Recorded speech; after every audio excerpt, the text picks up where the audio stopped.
Welcome to Etherwaves, podcast where we talk about beer and gear and music, and we're going to play a set, and we're really excited tonight. I'm Teddy. I'm Phil. And I'm Igor, and I'm very happy to introduce our first guest on the podcast. Jake Aras is with us. Hey, Jake. Hey, what's going on, guys? We're really happy to have you, man. Happy to be here. Yeah, this is chill. I saw you guys a few weeks ago. It's been chill. So ready to just bullshit, and you guys get to hear me fucking doing your shit. Yeah. Same. We will all do that. Yeah. We will just Yes. Welcome. I'll just change the intro. I'm going to edit this in post. It's just going to be welcome to where we just big like fried filter. Yeah. Fuck yeah. Are we sipping on a beer today? Go for it, Jake. What are you sipping on, man? I say what you want, but I'm sipping on a Truly. So I used to drink a lot of heavier beers, but we're going with the blueberry acai, and that's honestly that'll do it for me. In honor of my country, Brazil, where acai is grown. What is the ABV on one of those things? Let's check right now. I don't know how to read, so I haven't really. Yeah, like I said, I don't know how to read. 5%. It's 5%. Right. There you go. It's 5. All right. Well, I'm gonna just go like this. Let's see what happens. Ooh, I'm sampling that shit. Oh, Yeah. Well, that's already in my rig right now. So a little crazy. Revolution. I wanted to put that up by the mic because I don't know if you guys know this, but Suzanne Ciani, she like did some of the sound effects for I think Coca-Cola and maybe some of the other beverage companies, like the sound of a can of Coca-Cola opening up, that like kind of sound. Like she did that in a modular rig, right? Yeah. So you got like 4 different oscillators just to make the can kind of sound like a can. Like, oh yeah. a lot of noise for sure. I think she fulfilled Don Buchla's dream there. But yeah. So if I may go next, I'm drinking Urban Brew Labs Packy New England Ale. And nice. I think this is not local, but not too far from where I live. It's on Ravenswood.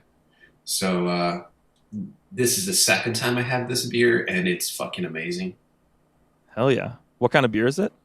It's a New England ale, so if you ever had like, what is it like? Is it Brooklyn that does like, or like Newcastle, I think, that does like more of a darkish, amber-ish ale. Mm.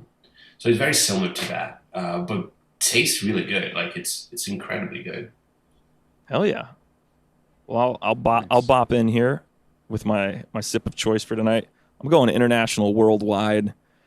Mr. Worldwide. Dude, frickin' Heineken Heinies. LLC, dude, Heineken sponsor us, dude. Heineken, dude. I told you that was this is brought to you by Heineken. that's David Stossberg Tier 3. Remember the tiers of David Stossberg, from Stroh's to the Budland into Heineken. Is this a callback to episode 2? Is this what you're talking about?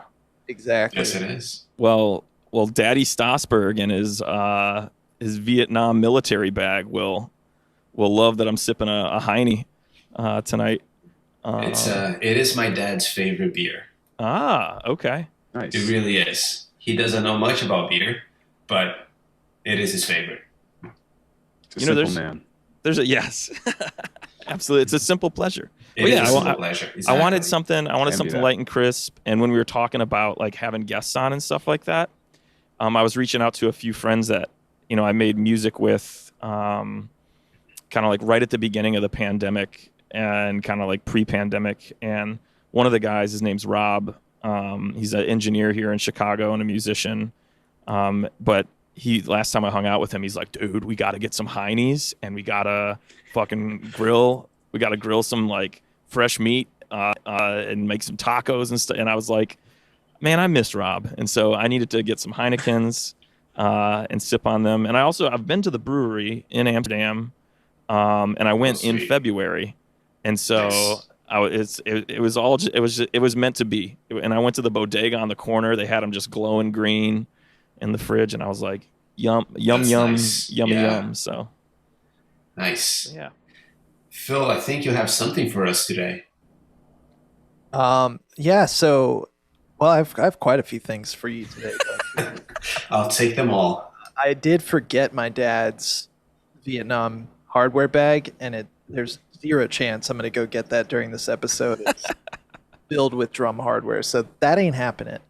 But I do have some Stravinsky, as some of you know, I'm a Russian teacher, so I thought let's throw in some Stravinsky tonight, and I have his copy of the Poetics of Music, which Mm. I got in college during a class on Russian national identity, and I wanted to read you guys this quote and see what you think. I don't know.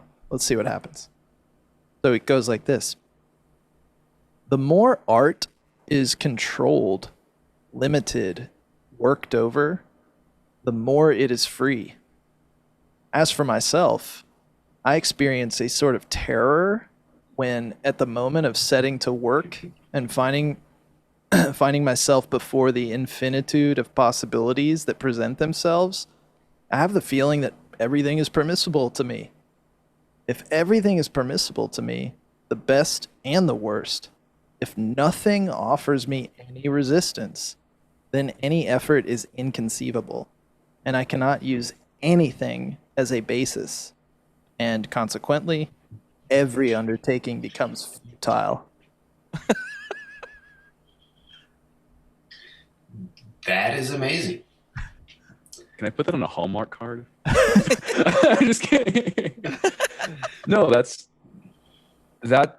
I might be butchering my interpretation of it, but I feel right off the bat what synapses hit off in my end is just that the need sometimes when you're making something or creating something to have some limitation, but to know that even in those limitations, like nothing's blockading you. Nothing's blockading you from creating what you want to. And I feel like, to me, sometimes having too many options, say, with gear lust or with, just trying to overcompensate with what you can already do here or with a box, I feel like lately, to me, I've been coming to terms with the fact that I need some limitation. I need to kind of have a good guiding path to just chop out whatever's just exploding, I might be Yeah. butchering that, but that's just how it feels to me. I don't know how you guys feel about that kind of choice paralysis, if I could say. No, I think that's so poignant and concise. I agree completely. Just this kind of I kind of think of what you were just saying as far as like musical gear and choices, right? Like if I had a laptop in front of me and I have millions of virtual synths and blah blah blah that I can work with, which I know you can ultimately produce like more well produced things at times with working within a DAW and whatnot. But I think one of the reasons I have to kind of avoid using a DAW or using virtual synths is because of that fact that like I need restrictions, I need constraints. It makes me think of like going to a restaurant, and if they have like 10 really good things on the menu, like my decision making is way easier. But if I go to one of these like 24-hour diners and they got like General Tso's chicken, but then they also have like chicken and waffles, but then they also have like a Denver omelet, but then they also have like a cheeseburger, and it's like, dude, I'm not going to pick the right one. I won't pick the right thing. I'll be overwhelmed, right? You'll So feel like, yeah, you'll feel like anything you choose in that moment, like you're just not going to be like, what if I had the chicken lasagna waffles? Why didn't I do that? Yeah. Or like, why didn't I just use the damn Octatrack for this one Yeah. thing I needed to do? Like, or I could be using Serum or something, or Yep. it's just, yeah, it's that constant paralysis. Yeah, I have a comment about that I don't know if you guys are going to agree with this, but I feel that part of limitation also expands your knowledge about that specific tool. So having a modular rig that is your entire wall, there's no fucking way you know every single thing that each single module does. And talking about modular, but you could apply to any kind of like music making. Like if I'm making sound like on a the monolith, Juno, like a monolith, yeah, right? the Like monolith that. works. I'm saying like if I'm making like stuff on the Juno, I already know exactly how the Juno behaves. I know exactly what I can get out of it, and I know exactly what to do with it. That's a limitation using one synthesizer, and that limitation works. Even like in my own music, when I recorded miniature museums, that record was supposed to be 100% made out of the Digitone. It ended up being like 90% out of the Digitone, but it's still like I made a record in a month because I had the limitation of I can only use Digitone to do this. And then after the record was done, I was like, all right, this one could use a little bit of like a sample kick drum, or this one could use like a little bit of modular processing.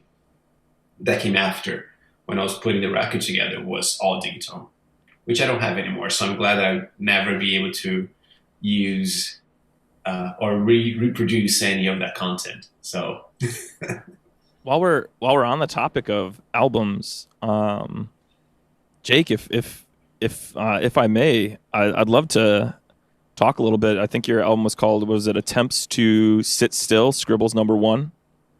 Yes. Yeah. Dude, gave it a solid listen last night, and sonically, That's awesome. yeah, sonically it was. I just have to commend you on what a piece of art you created and put out into the world, because it was really enjoyable. I think I saw that you said I was reading the description on Bandcamp, and I think you mentioned that there was cat hair in the album. You said something like there was like something where it was like you said a lot of things, but you were like but and like some cat hair made it into this album too. And I loved that feeling of like it was like you were just being real and raw, and I felt that in the music. But yeah, I was just wondering if you could maybe speak a little bit about kind of the process in writing that album. Like when it came out, was it last year or in 2020, right? It was like March. Wow, it's almost a year ago. Yeah, March Yeah. 2020. So it was almost a year ago, Where's like right time? at the beginning of the pandemic and everything like that. Can you talk maybe a little bit about like the inspiration for the album, kind of where you went with it, and how you knew you were done with it? And yeah, I'm just so curious about it, because it's something I've never heard anything like that before, and it was really inspiring, and it made me even more excited to have you on here. So if you could just talk a little bit about it, I'd love to hear more. Yeah.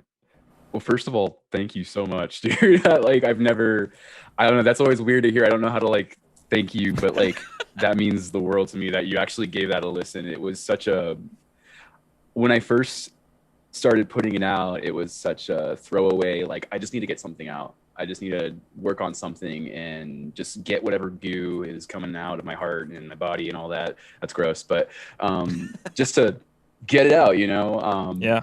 So I didn't expect. I expected maybe like 2 homies to listen to it, and I'll make a better one. I'll put something out and do better with it. But that means a lot to me. So thank you. Absolutely. But the process, it's so strange because I'm used to, which it's something I'm getting out of right now, but I'm used to overthinking so many aspects of controlling the way I want something to sound. This was probably the first release where I kept that same need for being intricate with what I do and like filling in space and hearing what I want to hear. But it was like, I gave myself a deadline and said, well, Bandcamp Friday is coming up.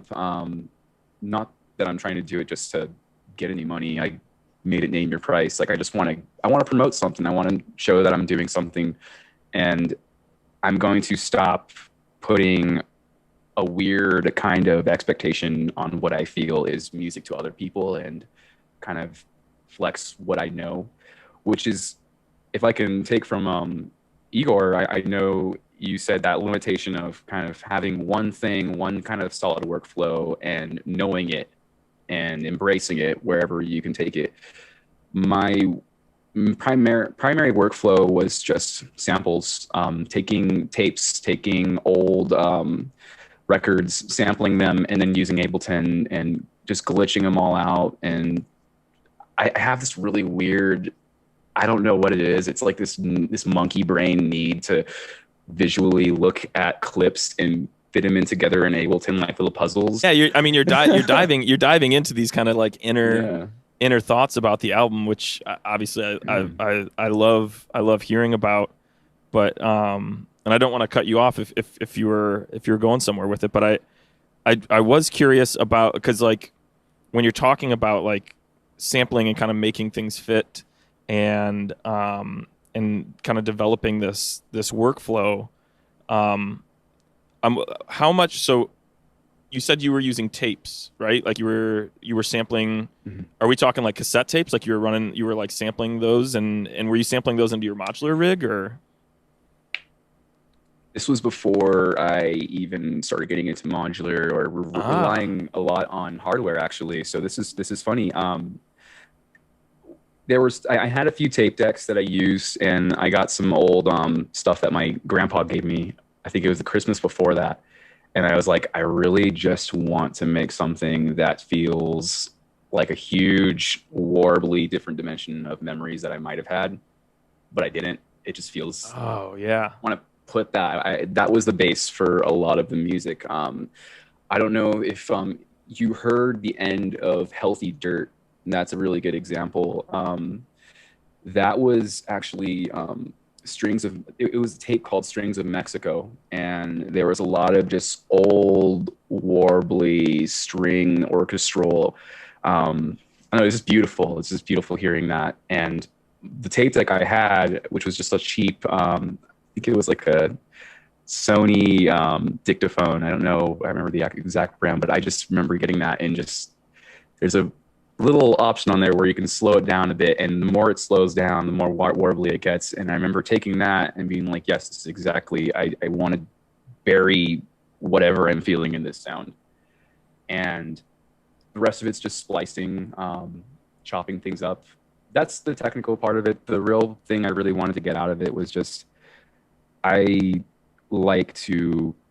favorite thing to do is not to start with like a musical kind of structure. I just like having worlds diving in. I like making things seem like they're going in and out of either, different moods or different dimensions. It's like taking you to a different place. I like making sure that you can kind of just dive people into, or dive myself into, just a different space each track or within the track.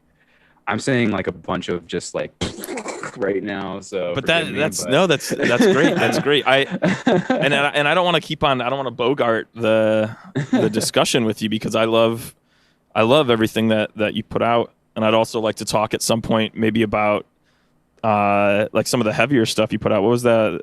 Karis? Oh yeah. Yeah, I'd love to talk about that at some point. But I wrote down just as I was like closing my eyes and listening to some headphones to Attempts to Sit Still, and it made me think about so I don't know if you guys have ever played Katamari, the game where you're like rolling. I love that game so much. You're like rolling like you start with just rolling like a small thing, and you eventually, as you pick up bigger things, like you can roll an entire city and an entire universe into this ball. But yeah, I envisioned if I could hear that ball as it was rolling, and all the tones, that all the random stuff was getting rolled into that Katamari ball, that is what Attempts to Sit Still felt like to me. Like if I could visualize it. So it was, it was a really enjoyable experience. What is it Gaustis? Gaustis? Guastis? Yeah. Guastis? What is Guastis? Yeah. So Guastis is Italian for failures. So Guasti means failure, and I remember this is a dumb reason why I named it this, but like I remember my old therapist was part of like it was like the Ontario Health Center area, and like if I live in Ontario, California, and in that there's just a big industrial part of where the healthcare is and where the businesses are. So it's just this like weird gloomy street that goes into just a bunch of square buildings. And I remember like driving in and out to see my therapist, it was just like, that was the street that it was on, and it was just a cool name. It looked cool. I was like, Guasti, wow, that's interesting. And I looked it up right after a session, and it just said failure in Italian. And I'm like, I'm going to choose not to like dig into any symbolism right now. I'm just gonna go with it. But going into the song, Guastis, I remember I just got like a loop of, it was like a snippet of I think it was a harp, and there's like a sample pack that I got of a harp. It's kind of very anticlimactic how I made this, but like I really love using just any kind of loop and bending it, repeating it, taking it wherever, because there's so much juice you can get out of like a single phrase of something. I don't know, my little monkey brain likes to squeeze whatever I can out of certain things. It's a parameter. It's like we're talking about, like if you limit yourself to that, you'll find there's infinite in the small, right? Like in that one thing, there's infinity in that. Yeah, I think there's a Brian Eno quote that he says, if the sound is repeating itself, it's never the same thing twice. So what he's trying to say is, the more you listen to something and the more you experience, even if it's the same thing, every time you repeat, you learn something new. And once you know it, because it's repeated so often, now it's something entirely new because you just know it so well. And it can develop from there to the point there, like, loops, they can just sit in the background. After you listen to it enough, you start to ignore it just because you already listened so many times. So between the first time you heard it, which was something completely new, to like the 100th time you learned it, like you listen to it, it's never the same thing. It's never the same experience. And I truly believe that. And I agree. And the more you can look into, and then we can talk about like granular and choppiness, and just like the more you can get like smaller segments of a repeated pattern, there's always something new in there. No, I mean, in that in itself, I feel like it just becomes a part, like you said, it becomes a part of your environment. The more you repeat that, it's no longer just something it's weird. You're not expecting it anymore, but you're also just living with it. You're just kind of shifting through it. And I guess to complete the thought of the failures aspect of it, I wanted to feel like something was continuing to bend and break, and that same loop is really just me playing that in the keyboard, the same sample on a keyboard, and finding out what little parts that can just sound like it's trying to finish its own phrase and then cut it off and then bury it in some reverb and just feel like something is trying to finish itself, but it's not. It's just, it keeps resetting and trying to edit itself. So I don't know, I have like this weird need to constantly edit whatever I even say to people, or to repeat things in a better way, or usually it ends up just me blubbering. But I feel like if there's any representation of that, it's with that song. Well, that I also noticed that was the longest track on the album, and it's in the middle, so you have this kind of neat arch formation. Was that intentional? Because like the first and last tracks are about the same length, clocking in at 2 minutes and some change, and then the two tracks 2 and 4 are a similar length, and then Guastis is the big magnum opus of magnum movement of the whole album. Is that intentional or accidental? Yeah, it's mostly because I'm just a slut for symmetry, but I'm just I mean it was because my reasoning was for I kind of wanted to pull whoever was listening in with, I guess, because Morning Train and Attempts to Sit Still are both beat oriented, and I wanted to kind of wrap it up in a nice little package if I was going to release something that was kind of like I don't want to ever call it a throwaway, but it's just something that it's just a little part that I want to release. But I really wanted to just start it off with something that's inviting, shift into what it really is with Pockets, and then Pockets starts to introduce the main center of it. I feel like there's the most emotional center was from Guastis. Yeah. I was kind of tied with Healthy Dirt because I really enjoyed that one. I feel like that was a good center as well. But I really feel that big, long chunk of repetition and just droning and crazy little glitter. It was something in the center. It's nice and sweet and sugary. So that's what I liked about it. For sure. I had a question. I think that your stuff with SJC eras and the stuff with Keras, they are opposites in genre for sure. Like they're very different, but where are there any similarities to your approach musically between your heavier band and your solo electronic stuff? Yeah, it's funny. With Karas, I mean, the stuff that you've heard from Karas, it's Karas, yeah. That's what it really. But with the Karas stuff, it's way more collaborative. It's me and my drummer, and now it's all four of us collaborating, but it was just me and my drummer working on that stuff.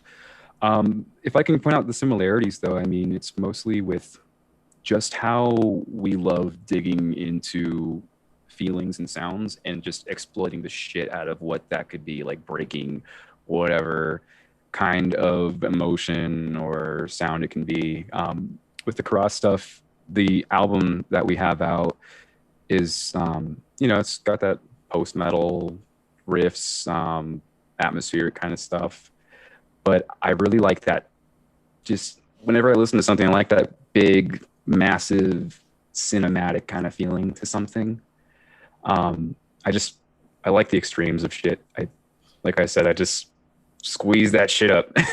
When I was looking up, I was listening to Karas the other night as well, and I saw I was just vibing on this description of Karas, and I think it was of the album. What was the most? What's your guys' most recent release for Karas? Sorry, the name escapes me. It was self-titled.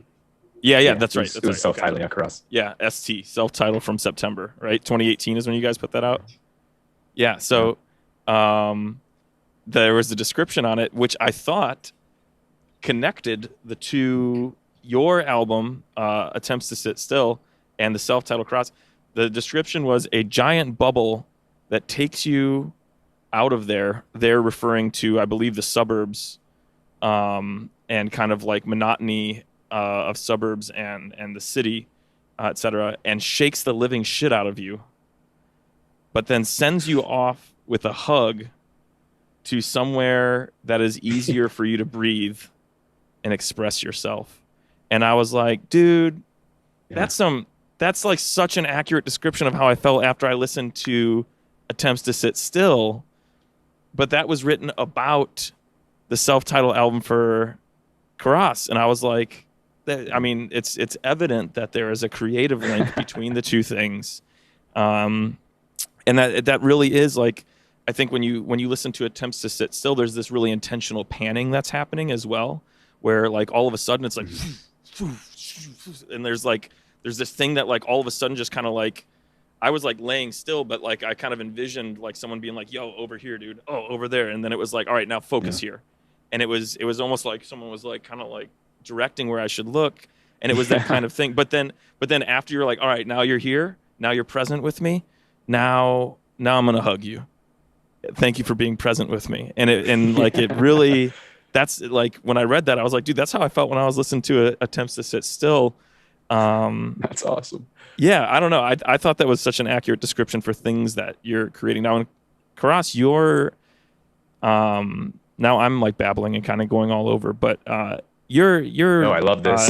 Thank you. Your lead vocals and guitar in that group, is that accurate? Okay. Yeah. So talk about I don't know, like kind of guitar, like how did you get not to like be like, dude, do this, but like how did you get into playing guitar? What's that story behind like getting into guitar from and then to Karas? Yeah, so I started getting really into music when I was 12 years old, and it's funny, before that I didn't give a shit about music. It was all video games and whatever I can do to just play more video games. And it's funny that Guitar Hero actually got me into playing guitar and got me into like classic rock stuff. And after that, I was like, man, I want to get a guitar. I want to play these songs actually. And my parents were really supportive enough to get me a guitar.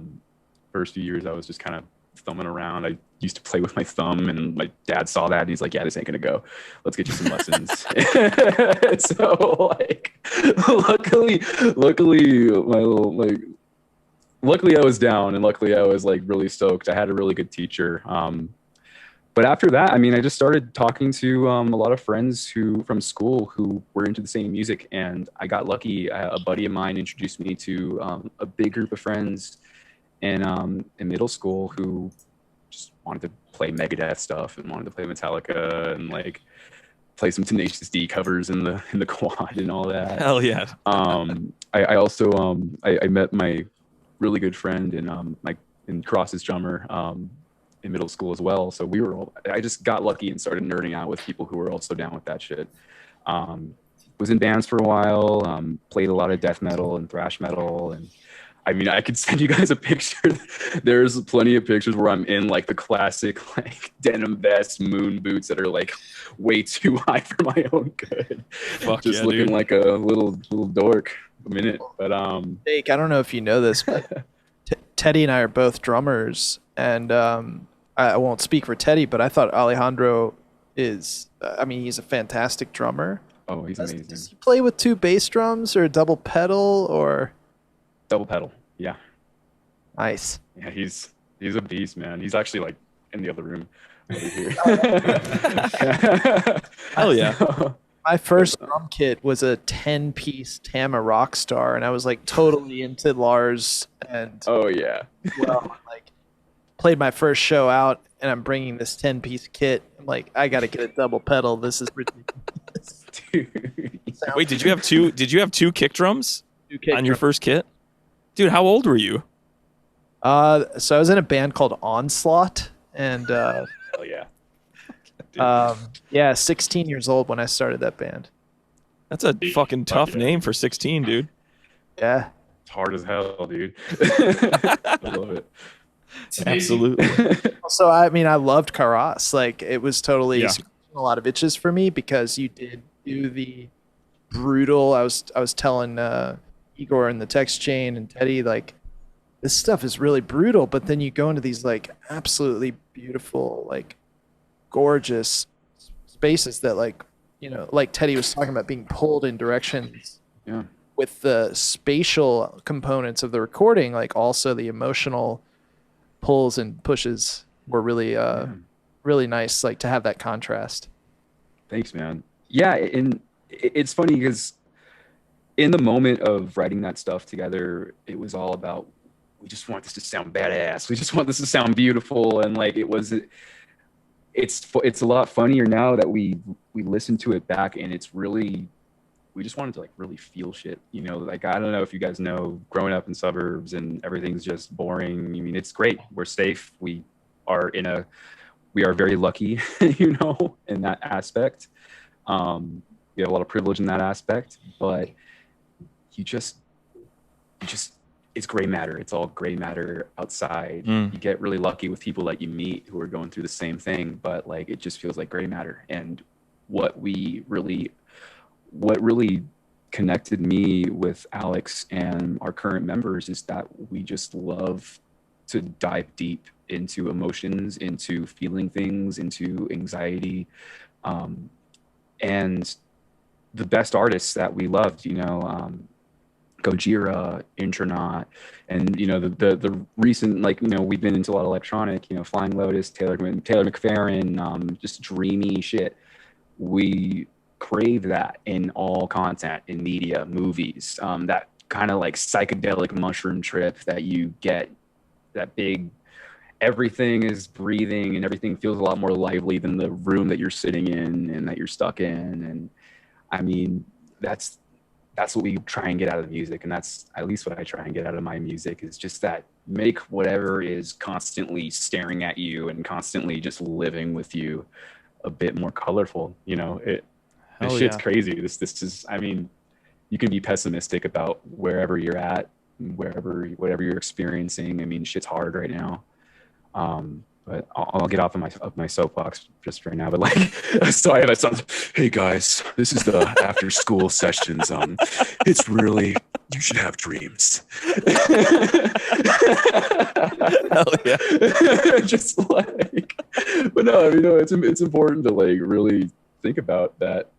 You can color shit. We have art, man. We have so much beautiful art to paint that with. I feel like some people get stuck, and people unfortunately don't have access to that art, or they choose not to learn or anything, or they can't afford it, you know. But or they feel they're not, or they feel that whatever they make isn't worthy of being called art or music. Yeah. Like, oh, this isn't music, and it's like, dude, no, dude, it is. Like, it is. It is. Make it for you. Make it. It resonated with me from like minute number one when we were talking here, and I wanted to kind of loop back to it. You mentioned like I put out this album, and you kind of called it like a throwaway or whatever. But you were like, I put it out, and I was like going to be happy if 2 people listened to it, and I love that idea though, where it's like I made this for me. Like this is a moment, and I think we might have talked about this on the podcast at some point. But it's like making music. Like, don't make music for the masses. Don't make this generic. Don't try to think what other people will think or what other people will like. Like, just make something that is for you. And then if other people vibe on it, then you're like, yo, like, you get me. Because I made this shit for me. Exactly. And, like, you think it's fucking dope. So, like, we can be friends. And, like, I love that. Exactly. Exactly. I think it goes back a little bit to what we were talking about live concerts, and like I've played a few shows, and to me, shows like this, whatever I make, if somebody comes to me and said your set was good, I'm like, yes, I corrupted one mind. That's good enough for me. And speaking of live shows, Jake, I think we talked about this in a previous episode, but the 3 of us had been in the same room once to see me play live at a bar here in Chicago. And we never saw each other in person ever again, as a trio, at least. Like, I saw Phil once. I don't think I've ever seen Teddy in person ever. So you've never seen me, bro. You know, and we did a shady-looking street deal. We did a street deal. Yeah, I sold my Make Noise skiff. Oh, that was a street deal. Yeah, we did a street deal. Well, speaking of some live shows, like, should we dive into some music? Should we dive into some tunes? Yeah.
Hell yeah.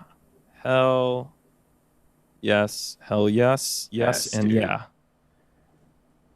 Igor, you were worried. Dude, yeah, You're silly. get back on this microphone so we can talk some sense into you, dude. Listen, buddy. Worried We're about gonna this. have a 3-on-1 with you. That's right. Let's level You with got you. some value. You got some value, kid. You hear? You got moxie. You got pep. You got strength. You got courage. And you got sound. That's beautiful. That was awesome, dude. That was driving.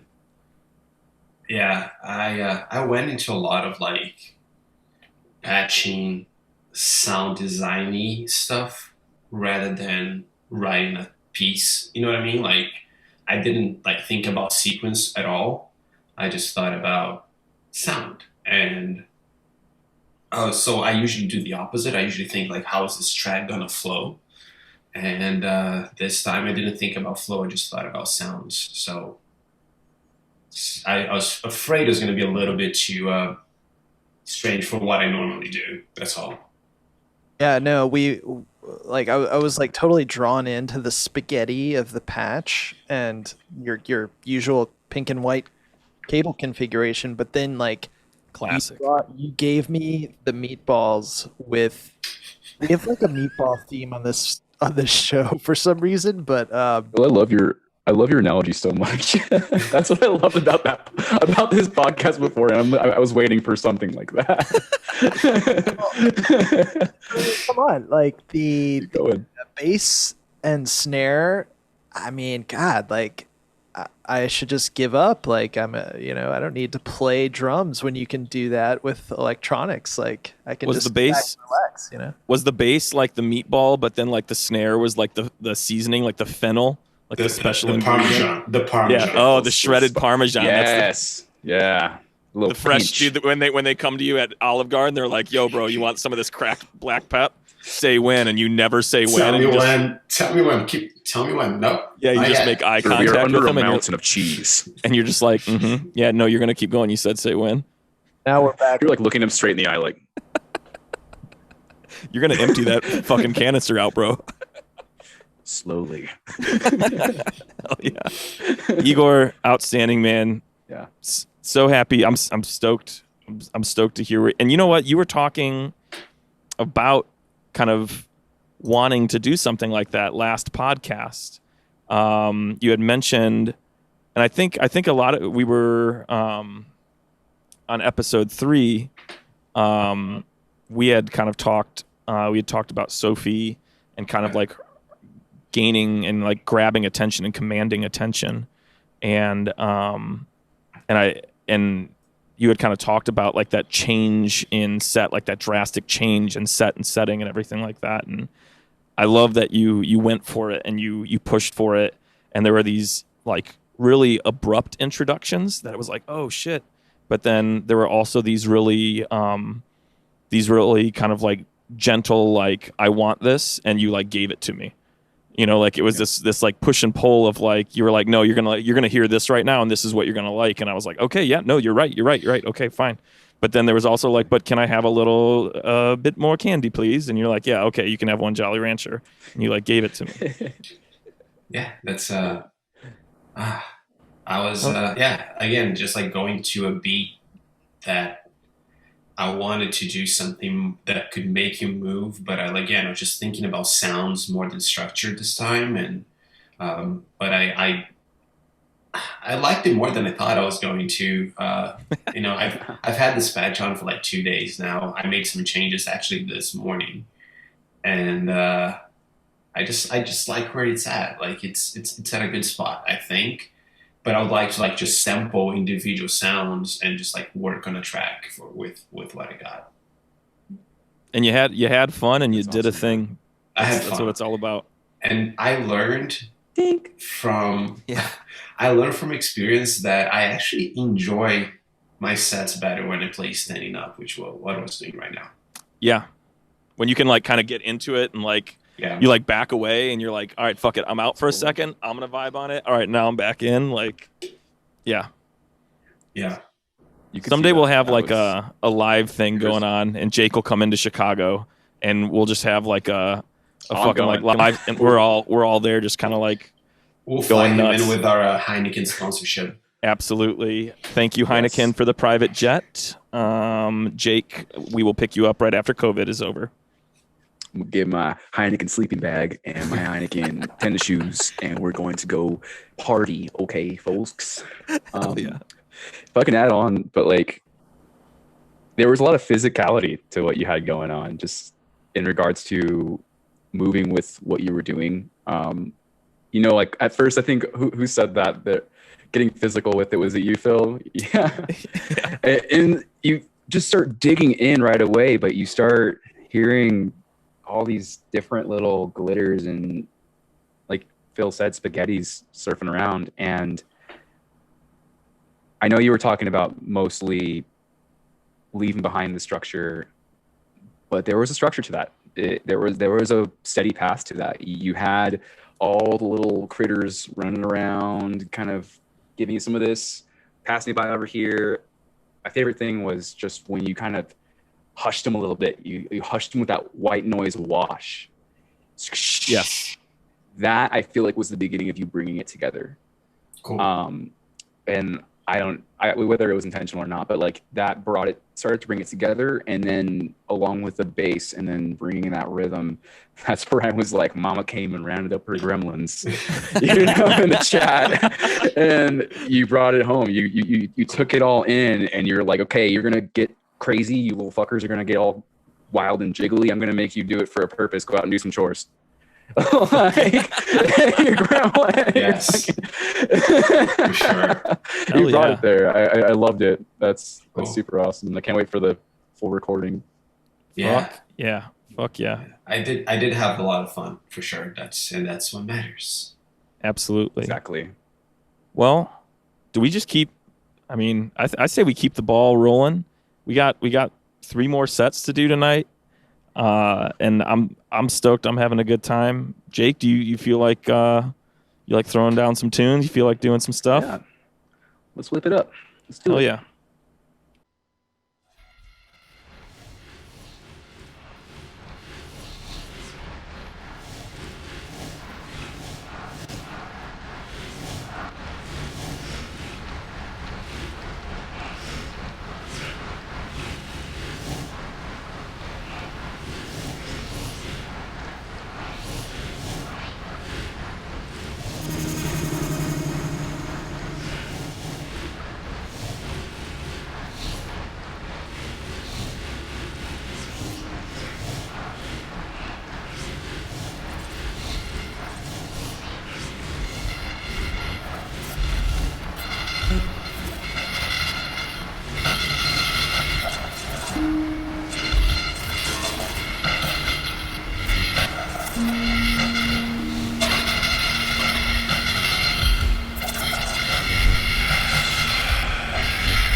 Oh my. Yes. Dude, Just from downtown, dude. From downtown, dude. Holy shit. get my heart going there. Hi guys, sorry. Take your time coming back, man. I need some time to come back from that. Wow. I don't even know where I went. I don't even know where we went. No, you went there. We went somewhere. We went I there. felt really good. It felt amazing. Hell yeah, Thanks, dude. So guys. what's the big guy that you got in front of your modular rig? That's a Hydra, right? That, if I can switch to cameras, that's my Hydra Synth. Yeah, that's I've been having a lot of fun with that lately. Hell yeah. I just got it like a month or so ago, and I still have no idea how to do half of what it does, but it's been fun, man. Yeah. So yeah. are you using your keyboard controller to control the Hydra, or is that going elsewhere? Yeah, I have the SL-MK3 kind of working. It usually controls most of the stuff that I have routed into my MIDI clock, but right now I just have it directly in the Hydra Synth. So, and I have that on top of layering over some VST piano stuff. So, See. yeah. Yeah, no, I mean, I absolutely adored that, and you also scratched those itches that I have as a drummer, and again, like gave me what I wanted, and I think all of us were ready to submit. I think Teddy said something along the lines of Jake is going to be the governor of Etherpod City or Etherwaves City. I'd vote for you, dude. We'd be in shambles. Just kidding. Governor, dude. Governor. No, it was fucking dope. I loved. There was a moment, and my reaction to it was just like I was like, there was a moment where you like, and then like it tightened back up. There was like this like apex of like noise and generation, and it was like, oh, where's this? And then it was like boom, right back to this like tight, and I love that shit. It's almost like when like a band, like everybody's just like shredding and doing like kind of drummers doing a fill, and then all of a sudden it's like boom. Yeah. Like, no, we're not just like fucking lock. around. Yeah, exactly. It's like we're not just fucking around. This has intent. Like, I know what I'm doing. I'm in control. Got you, motherfucker. And I loved it. Gotcha. I got you, Thank motherfucker. you so much, dude. Yeah, that Gotcha, was motherfucker. that was fucking dope. The Thank you. vocal stuff. I noticed on your Twitch stream for Synthfest, right? You did Synthfest. Yeah. So on your Twitch stream for Synthfest, you did some kind of like vocal. I don't like. Are there lyrics? Is it improvised? Is it just kind of like syllables? Is it? What are you doing with your vocals there? It's just a lot of murmur, blur, blur, blur, blur. Just whatever feels good to say as a syllable or to add to texture. I just do that. I'm not really saying much. I love it. Anything, really. And But yeah, are your it's fun. vocals going through the modular, or is that going somewhere else? Because they're being looped somehow. Where are they going to, or are they being processed? So I have this condenser looped into Ableton, and then I have it fed through one of my extra outputs from my Focusrite into my modular from like the Erica input. And then I have that. I don't know why I need to fix this issue, but I would just bring it directly into my R bar because that's what's kind of chopping up my vocals. But for some reason I need the input, and that's the only way it's getting sound. But yeah, I have that, and then my vocals just going through the R bar. That's constantly being chopped up and pitched up and down, and I have that fed through my 100 grit. So, Sweet. and yeah. I sold mine. I don't know if I told you that. No, you didn't. Why? I didn't have space, and I love it. I love the touch points. I love what it does. I love the distortion, but I just like QPOS better, and I got QPOS. That's fair. But I liked it a lot. But when I realized that, first of all, I do have enough filters in the system, Right. and it's just one of the ones that I unfortunately parted with. But I still love it, and for filter and the distortion to work so well together, and having touchability is so tatty, and I know you don't know this module in particular, but Phil, I don't know if you do, but it has like 8 touch points on top of the module that are just like metal connected to random circuitry on the actual module, and it reacts as you touch it. And I think Jake, we talked about it, like it sometimes picks up like radio signals and interference in general. I think I actually sampled a Casino Morongo commercial from the 100 grid. It was like I had a funny rhythm going on through one of the I don't know if it was the cutoff or it was the gain. I just had a and then something came up where it was like number 5 something and I'm like, whoa. That thing's fun, man. I love because I just gotta like put my hand, coming from a guitar playing, you know, playing instruments and stuff, I just gotta touch it. I love the knobs. I gotta touch the pointy things. I gotta do all that stuff, and it just has that. It's satisfying. I love that each node kind of has its own weird feedback circuit, and you just get random spice out of it. It's fun. It's I think for me it's more fun when I have like a live instrument or my voice going through it, and I can just see whatever comes out of the source, you know. I rarely modulate it, but it's always fun just to touch and see where it goes. Yeah, I loved your vocals on that performance. Like that was just lovely. That was my favorite part for sure. Like hands down. And also like seeing you play the keyboard like towards the end. I don't know what the name of that instrument is, but you were really playing that and you were getting into it, and it was good to see that energy because you started off in this kind of like tranquil space, and I really enjoyed that. But then seeing you like get energetic about it was really cool. Thank you. Hell yeah, man! It felt good. Yeah.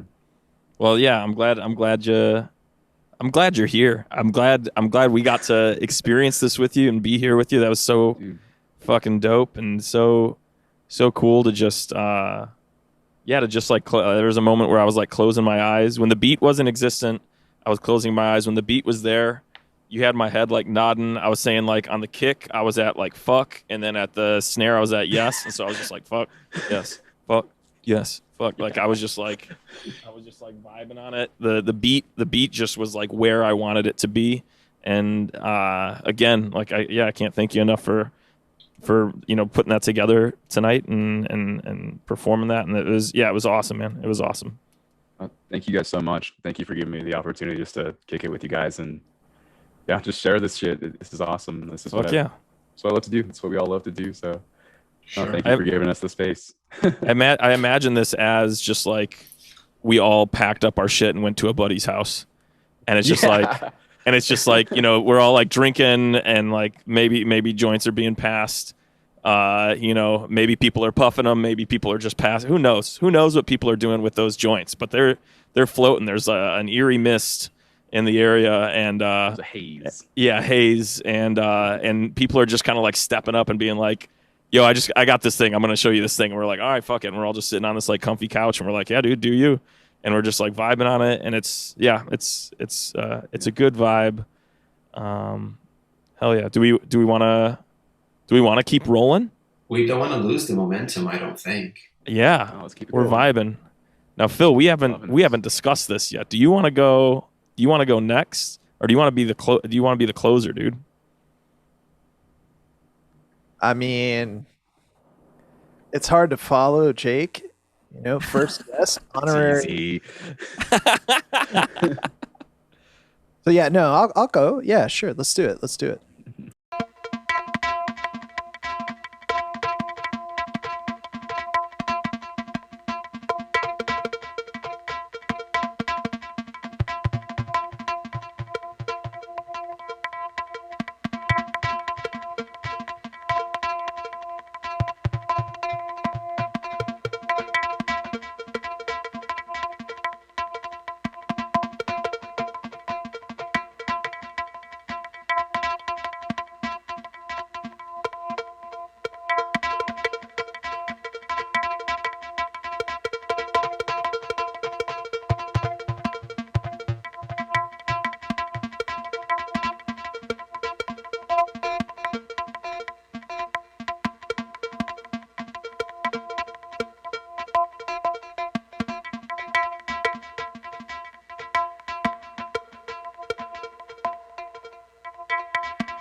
dude, remember when I was like, yo, Phil, do you want to play some music? Like, do you want to go first? And he was like, I don't know, man. I guess I could just go like next or something like that. It's like, dude, come on. You totally should have closed it that. We should have just cruised that. We shouldn't even played the Etherwaves end cut. Like, it should have just been like Phil just cruising.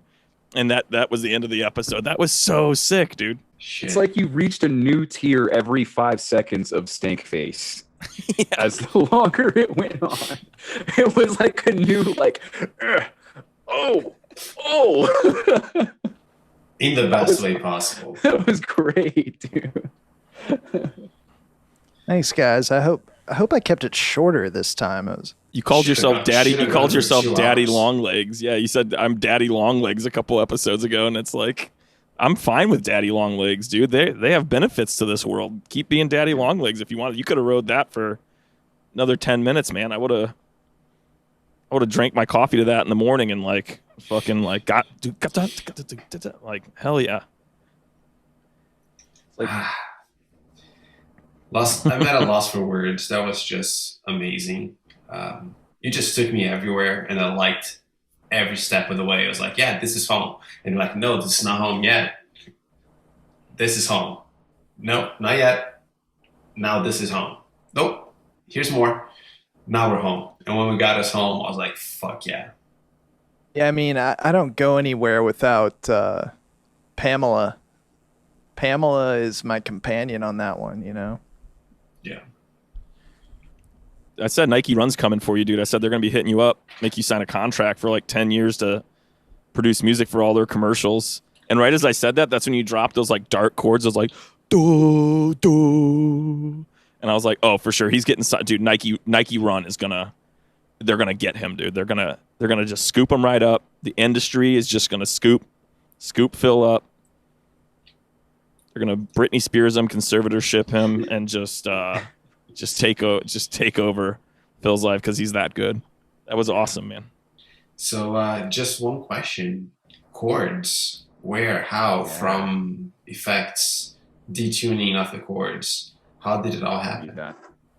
Yeah, so Elements has the geometry knob that allows you to kind of have these harmonies going on. And I was using the noise engineering Desmodus Versio for reverb and like bending the size to kind of just you know, screw it up, to say the least. But yeah, that's pretty much it. Like, it's a pretty simple patch, all things considered. But Got me moving. Yeah, the whole time I was bouncing. And I loved how you came in. You came in hard. You were like hard dad Phil, hard papa. You weren't. There was no gray area for you. You were like, it's black and white, yes or no. Either you're grounded, or you can go to Danny's house this weekend and play Madden 2001. But there was no like middle ground. You were.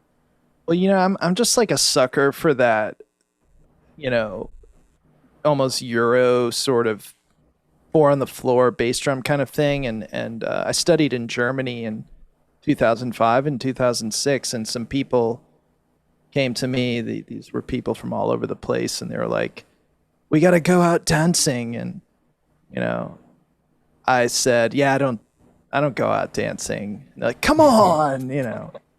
And so we went to this old train station in Heidelberg, and went to this club, and this you know, DJ was playing, and this really heavy bass drum kind of oriented stuff, and I went out on the dance floor for the first time in my life, and just like lost myself on the dance floor. And so I love, you know, indulging in that, you know, kind of it's almost sinful, you know, it's a sinful indulgence to kind of do that, and I like doing that from time to time. So. I would be remiss to not ask about your scenery behind you. And I know that has nothing to do with your song, but maybe it has everything to do with your song. And I don't want to put any meaning on the scenery behind you. I'm just curious, where are you right now? So yeah, that's pandemic friendly place to be. That's in Virginia. And it's near the it's in Shenandoah National Park, essentially. Yeah. Okay. Oh. It's beautiful. It's beautiful. Yeah. Well, thanks, Phil, for that. That was great, man. Thanks for listening. Yeah. Well, then there was one. Dude, these are these are tall orders to follow. But I'm gonna do my best. That's what it's all about, just showing up, hanging with my buds. Started. What's that? These 2 sets make me glad I started. So by now, any memory of my set is gone. So thankfully, Teddy, show us what you got. Here I go.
What? Petty, come back. Oh, Bring that vibra slap too, if you don't mind. yeah. The recorder, please. Keep that recorder with you. Can you guys hear me okay? Am I back? Yeah. Yeah. You're back with some beautiful Let reverb. let us see your face, please. Oh, here I come. We need to Here I look at come. your face. I need to tell you something, buddy. Let me bring the lights. Let me bring the front of house lights back on. Front of house light. Everybody go home. All right. I'm back. Jake? First off, everything you did made me want to just give my inner child a hug. especially that last half. That was just like I had to just like grab myself because that was exactly the kind of that journey that I crave in music. I recall, like just take it back from earlier on for this episode. You were describing like the way that we were describing how we just love to make music is that just taking someone, just the thing that I value is just like we said, just taking that and shaking and coloring reality and coloring all the bad things and all the good things and just enhancing them into one and just having you literally just full on glued to your eyes experience things. That was that, in my opinion. That's exactly what I crave. I'm not bullshitting you. Like that's where you took me. Wow. You opened up with this incredibly, like, it was surprising. You opened up with this just like bonkers ass like beat coming in, just like big dick swinging coming through, and then like everything's shattering, everything's just crumbling, and then suddenly you just save whatever we feel like we are. You just save it and you just cradle whatever. I don't know, just I felt cradled by that. And you just kept going and kept introducing new things like, ooh, look at this beautiful thing. Look at this emotion. This is sad. This is beautiful. This is joyous. And like, it just felt like you're introducing someone who was trying to just experience things as like a child or something. I don't know. I mean that in a way where it's just like, it's a healing kind of thing. What you did, you sent us through the loop of crazy shit and then healing. Hell yeah. That was beautiful, man. What a Hell fucking yeah. way to close. Thank you so much. Thank you so much for those words. I appreciate that. Yeah. I'm going to say just one thing. Thank you. That's exactly what I needed. Wow. Exactly. Well, I thank you for the venue to do that. It's interesting you bring up kind of the chaos and then the hug afterwards. And I saw that there was I think the comments in the chat about me like casting spells was when I brought out my leather-bound book. Yeah, the lyric book. Yeah. Lyric book. That's where I was at. Sorry, I got sidetracked. But so essentially the lyrics I ended up mashing with something I wrote like 15 years ago about like winter, and kind of like it was when I was kind of exploring deism and just the idea of like theology and like belief in God and things like that, and like this idea of cold and isolation, which fits kind of what's happening in Chicago right now with, our cold snap, and I have like 20 inches of snow in my backyard.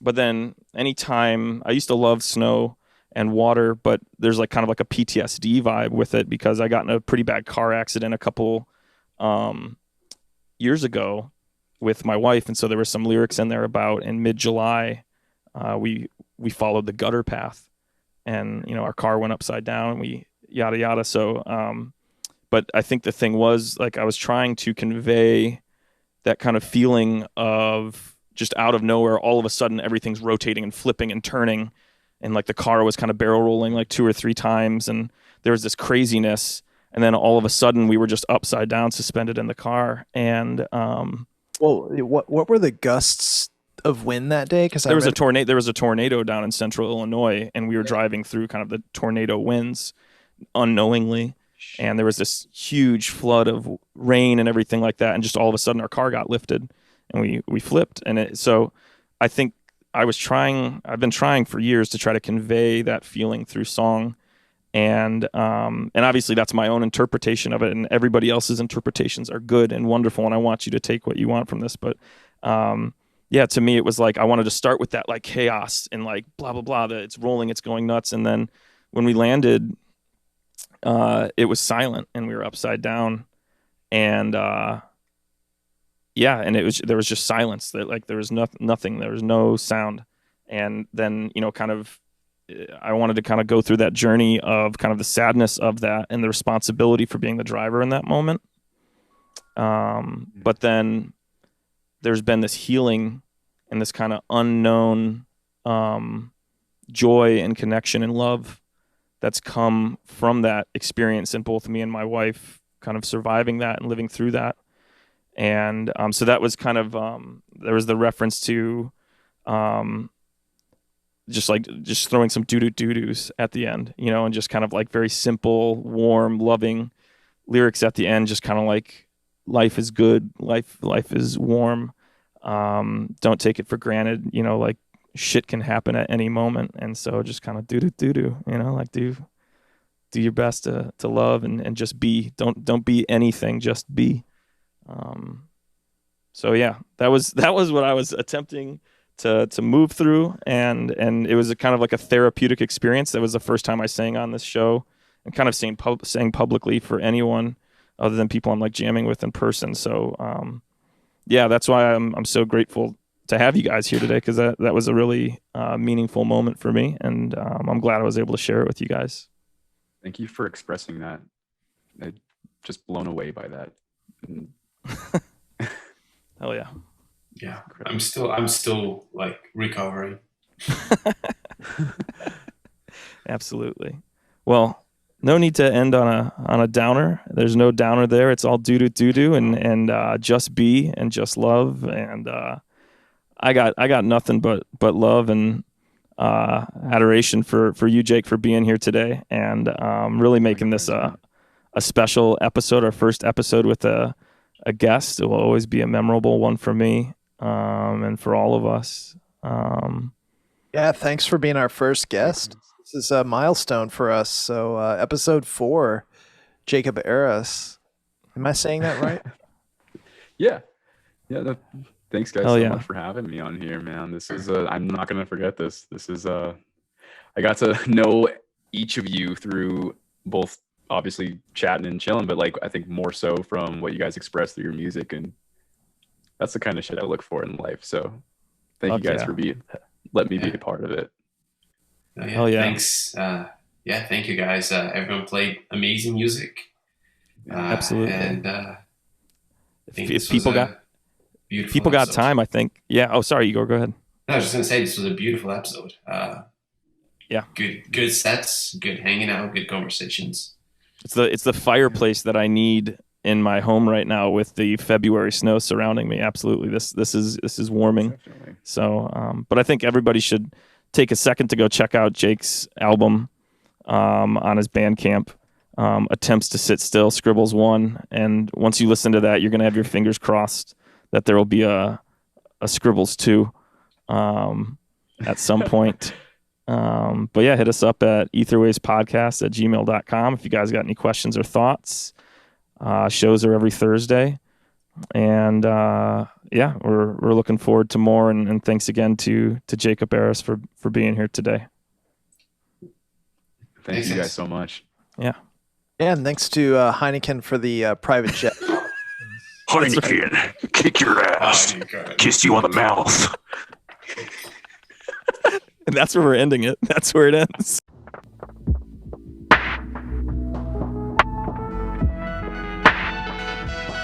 Etherwaves.